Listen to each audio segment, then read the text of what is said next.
Hey guys, my name is Ayush Karan and welcome to our channel Current Classes. As you know, तो जैसा कि आप सबको पता है, हमारा क्लास 9th मैथ का चैप्टर 4 चल रहा था, लीनियर इक्वेशन इनटू वेरिएबल्स, जिसका इंट्रोडक्शन हो गया है। आप लोग जाके चैनल पे है, आप लोग जाके देख सकते हो। अब बारी है अपना NCERT एक्सरसाइज 4.1 की, आपके क्लास 9th मैथ का। तो ठीक है सर, इसे भी तुरंत स्टार्ट कर लेते हैं। छोटा सा ही चैप्टर है, या तो मैं कहूँ छोटा सा ही एक्सरसाइज है। 4.1 तुरंत खत्म हो जाने वाला है, एक वीडियो में पूरा खत्म कर देने वाला है। ठीक है, हाँ सर ठीक है। तो बिना किसी देरी के स्टार्ट कर लेते हैं exercise 4.1 class 9th math. Okay, हाँ सर ठीक है। तो सर पहला क्वेश्चन क्या बोल रहा है, लिखा हुआ है the cost of a notebook is twice the cost of a pen. आपको यहाँ बोल रहा है कि एक नोटबुक है, उसकी जो कॉस्ट है वो दुगुना है पेन के कॉस्ट है। मैंने क्या कहा, आपने सुना? हाँ सर सुना, कि जो कॉस्ट है नोटबुक का वो दुगुना है पेन के कॉस्ट से। हाँ सर ठीक है, आगे। Write a linear equation in two variables to represent this statement. ये जो स्टेटमेंट है इसको रिप्रेजेंट करने के लिए आपको linear equation in two variables का यूज करना है। ओके, हाँ सर ठीक है। तो first of all solution start होता है हमारा यहाँ से। फर्स्ट ऑफ ऑल हम लोग लेट करने वाले हैं कि सर वो जो नोटबुक है उसका कॉस्ट क्या होगा, है ना। तो लेट करो कि let the cost of a notebook x rupees.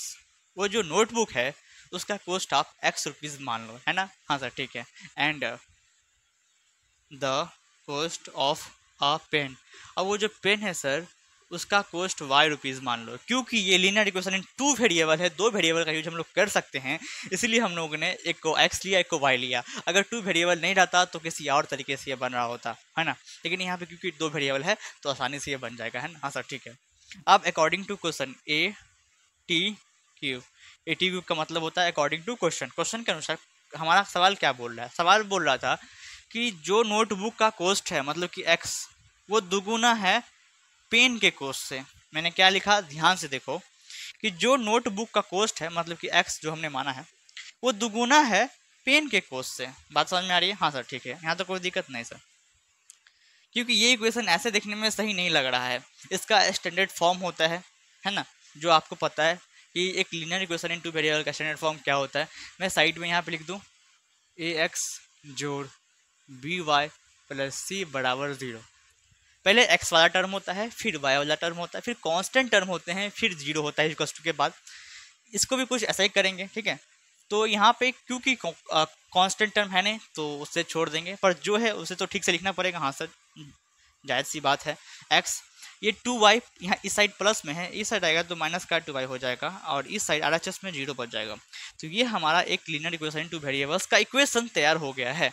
आपको यही तैयार करने के लिए बोल रहा था, है ना। तो इसी के साथ हमारा जो क्वेश्चन नंबर फर्स्ट है वो खत्म होता है। क्वेश्चन नंबर सेकंड की तरफ मूव कर लेते हैं। बहुत इजी सा क्वेश्चन था, है ना। हाँ सर ठीक है।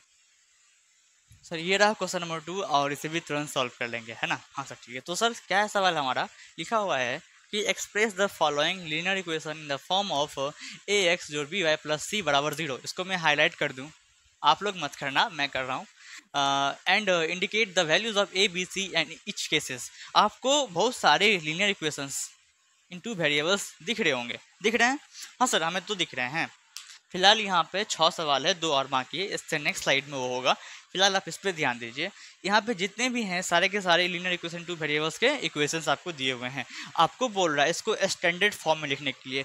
स्टैंडर्ड फॉर्म हमारा ये होता है AX plus BY plus C बराबर 0। आपको पता है? हाँ सर हमें पता है, क्योंकि हम लोग इंट्रोडक्शन देख के आए। हाँ अच्छी बात है। तो फर्स्ट ऑफ ऑल तो आप इसको ये सब सवाल को इस फॉर्मेट में करोगे, स्टैंडर्ड फॉर्म में करोगे। स्टैंडर्ड फॉर्म में करने के बाद वहाँ से आपको A और B और C तीनों की वैल्यूज लिखने हैं। ABC क्या है हमारा, A होता है कोफिशिएंट ऑफ x, B होता है कोफिशिएंट ऑफ y, और C होता है हमारा कांस्टेंट टर्म। ओके हाँ सर ठीक है।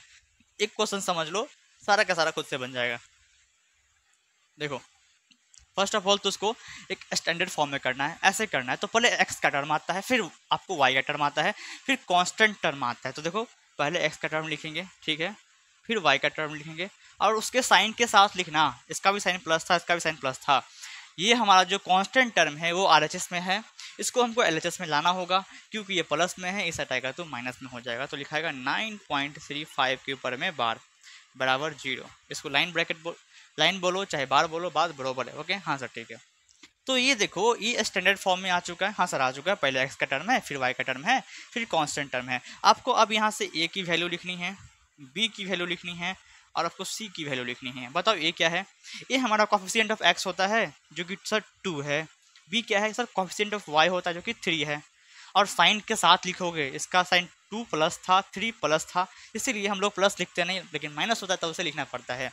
कांस्टेंट टर्म -9.35 के ऊपर में लाइन, ये था। आई थिंक बातें समझ में आ रही है कि फर्स्ट ऑफ ऑल हम लोगों ने क्या किया, इसको स्टैंडर्ड फॉर्म में किया जो कि आपको दिख रहा होगा। देन हमने ए की वैल्यू, बी की वैल्यू और सी की वैल्यू मेंशन करी है ना। हाँ सर ठीक है।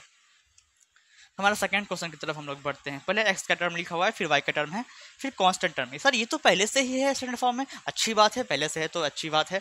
अब डायरेक्ट यहाँ से ए और बी और सी की वैल्यू हमें चाहिए। ए की वैल्यू चाहिए, हमें बी की वैल्यू भी चाहिए, हमें सी की वैल्यू भी चाहिए। ओके हाँ सर ठीक है।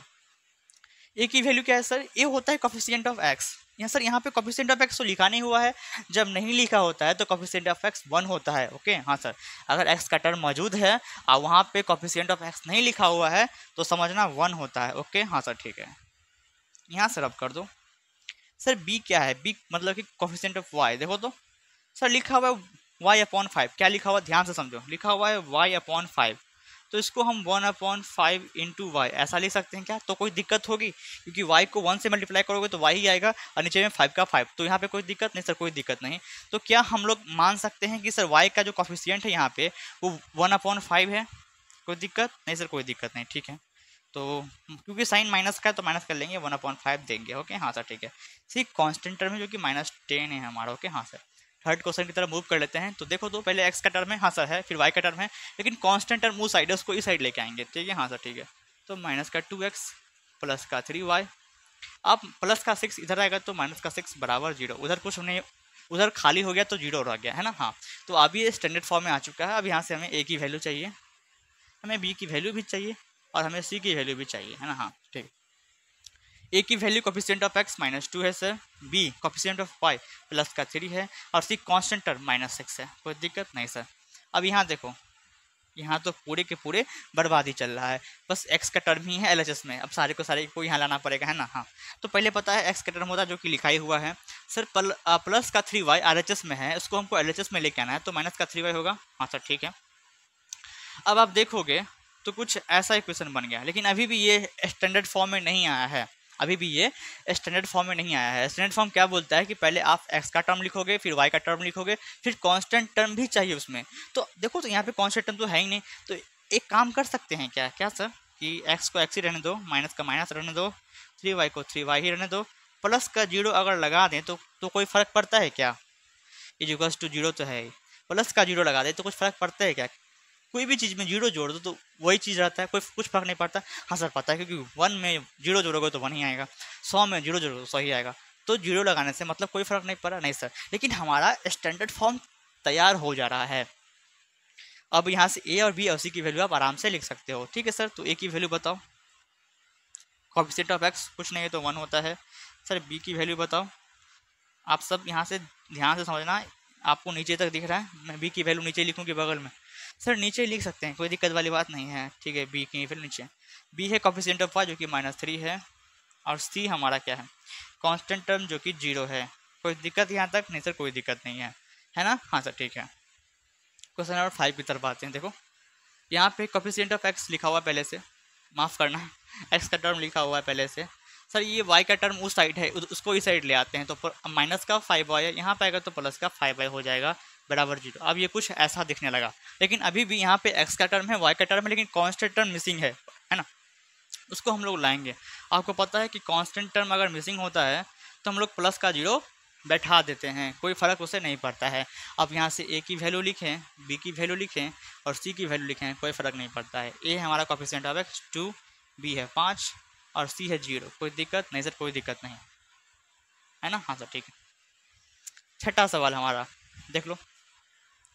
यहाँ पे सर x का टर्म मौजूद है और कांस्टेंट टर्म मौजूद है, यहाँ पे y का टर्म मिसिंग है, तो हम लोग क्या करेंगे? तो ऐसा कर सकते हो क्या, एक बार देखो तो। 3x का 3x लिखोगे, पहले x का टर्म आता है, हाँ सर, फिर आता है y का टर्म। तो क्या हम ऐसे लिख सकते हैं क्या, 0 इंटू वाई, मतलब कि 0y लिख सकते हैं क्या? अब +2 तो पहले से है ही बराबर 0। हमने इसको ऐड किया है, हमने इसको ऐड किया, तो हम इसको ऐसा लिख सकते हैं क्या? एक बार सोचो।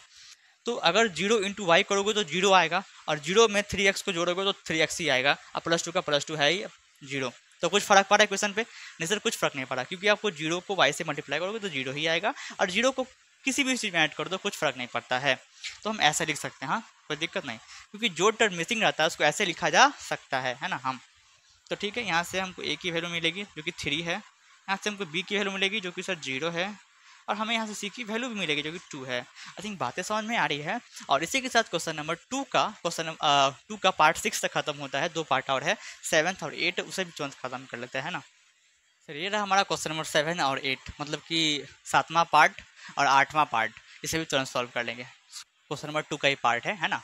इसे भी सेम चीज़ करेंगे। तो पहले पता है आपको x का टर्म होता है, लेकिन सर यहाँ पे x का टर्म तो मिसिंग है। तो आपको पता है जो चीज अगर आता है मिसिंग तो उसके साथ हम लोग क्या करते हैं, क्या इसको 0 इंटू एक्स लिख दें तो कोई दिक्कत नहीं? सर कोई दिक्कत नहीं, क्योंकि 0 इंटू एक्स 0 होता है, और इसमें कोई भी चीज़ अगर 0 से ऐड होता है तो वही चीज़ रह जाता है, तो कुछ फ़र्क नहीं पड़ने वाला है। प्लस का y लिखो, माइनस का 2 ये भी लिखो, बराबर 0। अब यहाँ से a की वैल्यू आ जाएगी, b की वैल्यू भी आ जाएगी, और c की वैल्यू भी आ जाएगी। a क्या है सर? कोफिशिएंट ऑफ जो कि 0 है। b क्या है? कोफिशिएंट ऑफ 5, कुछ नहीं लिखा हुआ है सर, तो 1 दे दो, आपको तो पता है। c बराबर -2। आप इसमें प्रो हो गए होगे लिखने में, है ना? हाँ सर ठीक है। अब बारी आती है ये 8वां पार्ट की। तो देखो इसमें x का जो टर्म है वो भी है, कांस्टेंट टर्म ही दिख रहा है, लेकिन y का टर्म मिसिंग है। तो फर्स्ट ऑफ ऑल तो जो उस साइड है उसको इस साइड ले आते हैं, तो 5, ये प्लस का 2x इधर आएगा तो माइनस का 2x बराबर 0, ऐसा लिखा दिए। लेकिन इसको क्योंकि हमको स्टैंडर्ड फॉर्म में चेंज करना है, तो पहले x का टर्म होता है, तो यहाँ पे लिखेंगे पहले x का टर्म, फिर होता है y का टर्म, लेकिन यहाँ पे y का टर्म देखो मिसिंग है। अब जो चीज़ मिसिंग रहता है उसको +0 इंटू वाई हम लोग कर देते हैं। इससे कोई दिक्कत होता है? नहीं, मैंने एक्सप्लेन किया हुआ है। अब प्लस का 5 है, इसको लिख दो। आप ध्यान से देखोगे तो ये स्टैंडर्ड फॉर्म में आ चुका है। अब यहाँ से आपको क्या करना है, a का वैल्यू लिखना है जो कि -2 है, b का वैल्यू लिखना है जो कि 0 है, और c का वैल्यू लिखना है जो कि 5 है। आई थिंक बातें समझ में आ रही है। देख लो क्वेश्चन नंबर 2 खत्म हो जाता है। और ये वीडियो बहुत छोटा था, आई नो एक्सरसाइज 4.1 बहुत छोटा सा है, एक्सरसाइज 4.2 भी छोटा सा है, वो भी जल्द आने वाला है। तो आई थिंक इस वीडियो में जितने भी सवाल बताएंगे होंगे आपको समझ में आए होंगे। ठीक है, हाँ सर ठीक है। तो तब तक के लिए take care and bye bye.